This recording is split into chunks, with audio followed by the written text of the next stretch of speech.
কত সুন্দর একটা বড় মাছ, চিন্তা করছে দেখেন, জাপানি মাছ, কাকুয়া এখনো জিন্দা আছে, সারাদিন এভাবেই চলছে।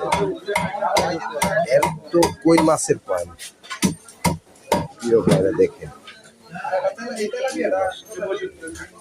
সারাদিন জিন্দা আছে, 12 ঘন্টা এখনো জিন্দা আছে ইনশাল্লাহ। 5 কেজি হবে মাছটা। আর পাশে আছে মলা মাছ, ভাই মলা মাছ আছে, লাগবে কারো? লাগলে বলেন, তাজা মলা মাছ, সুন্দর সুন্দর মলা দেখেন।